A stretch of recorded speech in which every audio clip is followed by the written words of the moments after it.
Welcome back, everybody. So in this video we are traveling from Kzoo to Aberdeen, Maryland. We'll be taking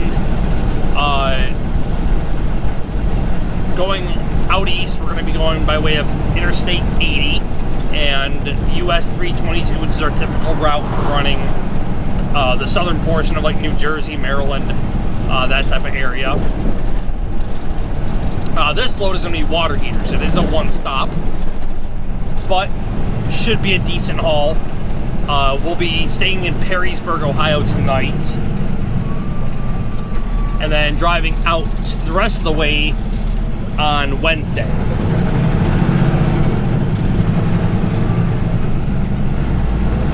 It's not a very heavy load. I think it's 10,000 pounds or so. I'll throw it up in the intro here. But if I'm not mistaken, it should be around like, I think it is around like 10,000 pounds. So we should get a decent fuel economy. We're already topped off on diesel and DEF.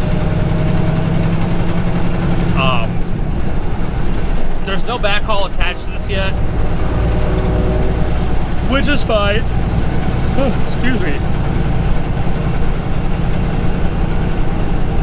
You know, with about 2 days out from the delivery, not too terribly concerned about that. I figure we'll have about a 7.5 to 8 hour day tomorrow, just of driving. Factor about 10 to 11 hours, give or take, total for the day. Get out there. Believe it offloads at 6 or 7 in the morning, but we'll get out there tomorrow night, stay there on site, and or somewhere in that area. I'm going to try to find a spot to park out by that area to where I shouldn't be a problem. We won't get booted out. Fingers crossed. I mean, it's not always a guarantee, but that's our best option.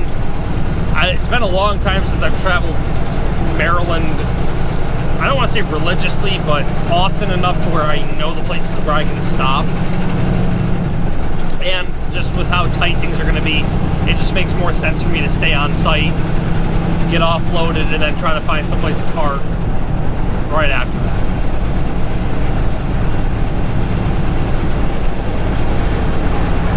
But with that being said, we're currently merging on Interstate 94, and we are well on our way.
Good afternoon, everybody. We are currently working on leaving Perrysburg, Ohio.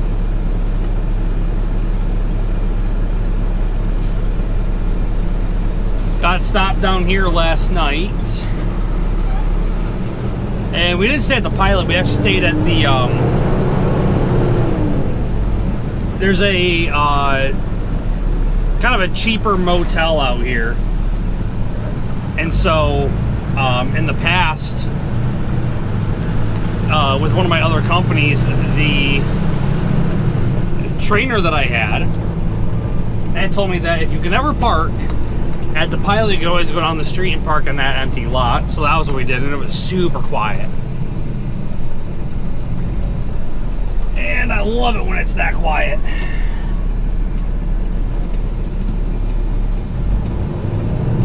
Got a decent night's sleep. The drive down here was pretty chill. Nothing too crazy happened throughout the night. And it looks like we're gonna have beautiful weather for driving today. Nice and sunny, 87 degrees.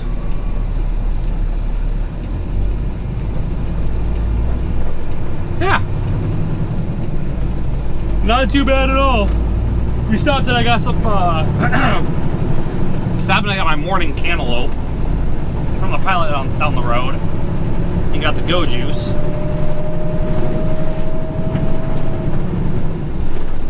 So I think we should be all set for the next, 5-6 hours, something like that. Oh. Man, surprisingly, I'm ready for the day.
Good evening, everybody. So, we made it to Aberdeen. It is currently 11:21, and our appointment time is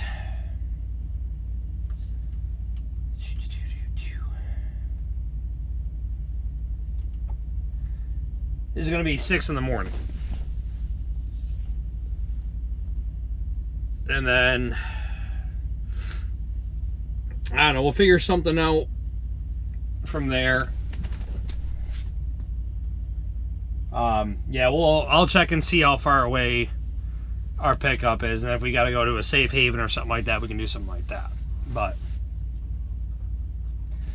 since I'm not going to have a lot of off time, I am heading to bed, and I'll catch you guys in the morning.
Everybody, we are currently loaded up with a bunch. I have no idea what we're carrying, but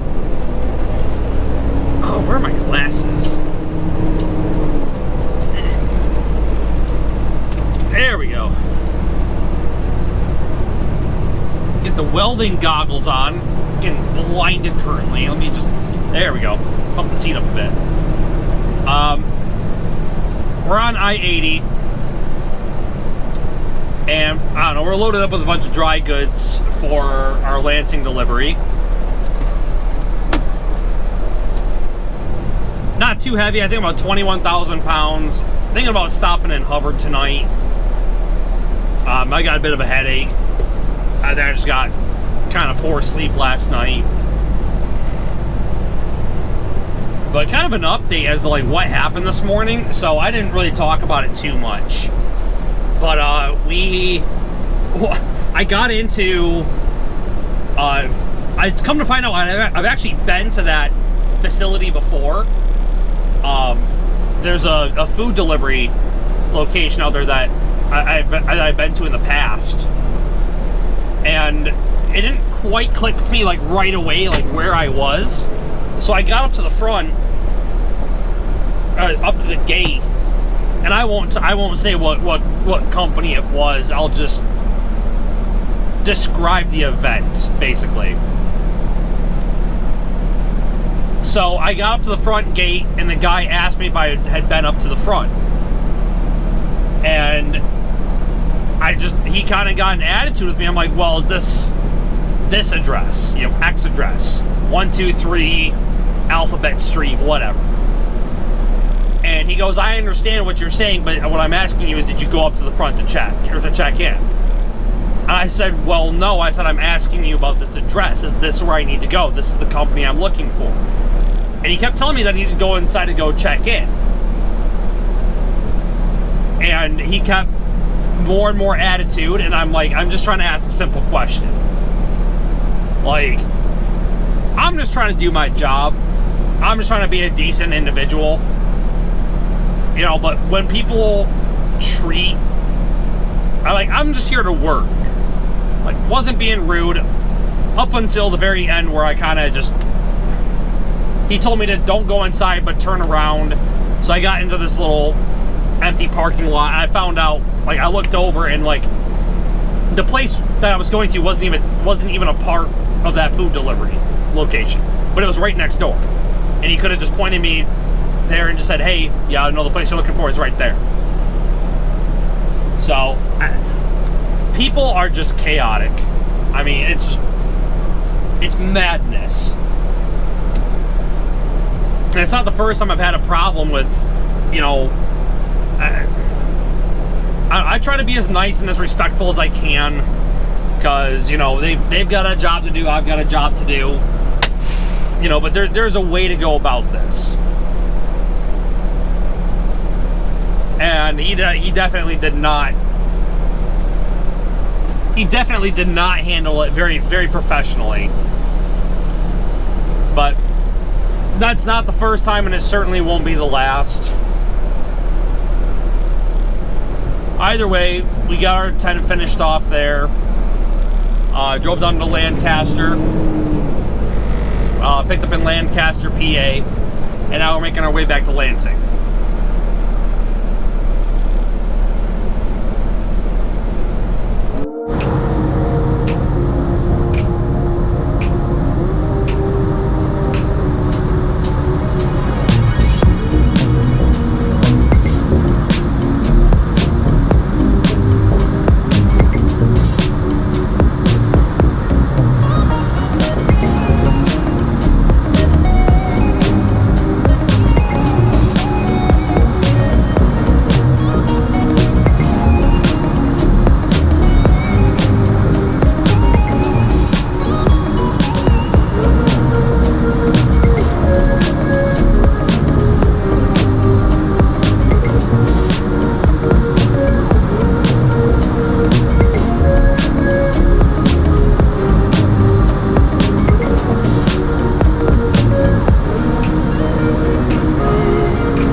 So I'd like to take a minute to address some footage that you guys have just seen. And it's about those two semis passing on the shoulder. Just for context, I got a little bit of what was happening with that first truck. It seemed like that was a road rage incident. Originally, when that dump truck stopped in front of her, she set her brakes and got out and talked to him. I don't know what was said. Nothing was said on the radio between the two of them, so I kind of just ignored it, let it be. That incident happened about, we'll call it 10-15 minutes afterwards. But the entire time she was like starting to, you know, get closer to that left-hand lane, and it, you know, no blinker, no nothing like that. And she, in the truck that she had already passed, or that was in front of me that got over, the both of them passed on the shoulder. Now, I understand that it may seem rather stupid to have to address this, or rather dumb to have to address this. Interstate 80 is already a very dangerous freeway. You guys haven't seen what it looks like in the wintertime. I'll be making videos throughout the winter so you guys can actually see what this freeway is like. Interstate 80 is not... It's a dangerous freeway. I believe the current statistics are that 3 trucks a week are totaled. Every single week. 3 trucks. 3 big rigs every single week. Times 52 weeks. It's almost 200, we'll call it close to 200 semis a year are totaled on Interstate 80 in this area. And it's not that hard to believe. I see them all the time. And eventually you see enough of them to where it kind of just, you kind of sort of just learn to ignore it a bit. It's really frustrating. I don't understand. I don't get it. But some people, it just doesn't click with them that, you know, how many disabled vehicles are out here that park on the shoulder, that are doing a tire, that might have kids. And, you know, she turned off pretty aggressively, and there was no exit for like another couple of miles. She did that, and then the other truck next to her followed suit. 100% illegal. Like, that is a fireable offense, and if you got pulled over by DOT, DOT could, if they really wanted to, suspend your license for moves like that. It's considered road rage. You're not, like, your mental state is taken into account when you get a DOT physical. Speaking of DOT physicals, I just had one this week.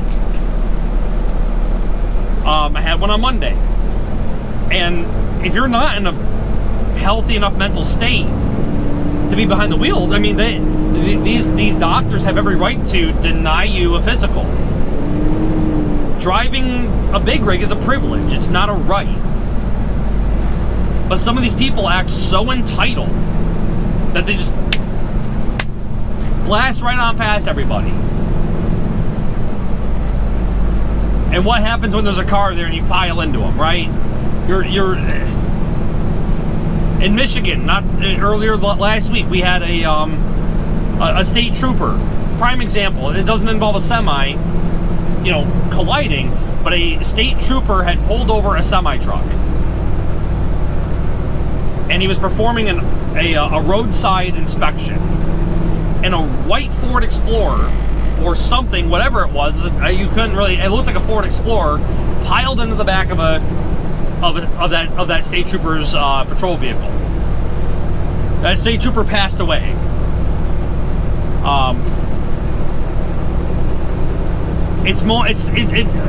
We're talking on a smaller scale here, right? SUV versus SUV. Still at 70 miles an hour. Piles into them, completely crushes the back end of the vehicle and the front of the vehicle. There's no longer any hood space anymore. What happens when a semi does that? Like, that's the type of stuff that you have to think about when you're behind the wheel of 80,000 pounds. It's not a freaking car. I'm trying to keep it at this rant as PG as possible. I get fired up about it because it's safety and it's stupid. If you can't control your road rage in your own personal vehicle, do not get behind the wheel of a truck, because my life is then endangered, and so is everybody else's. Just use the pink squishy crap inside your skull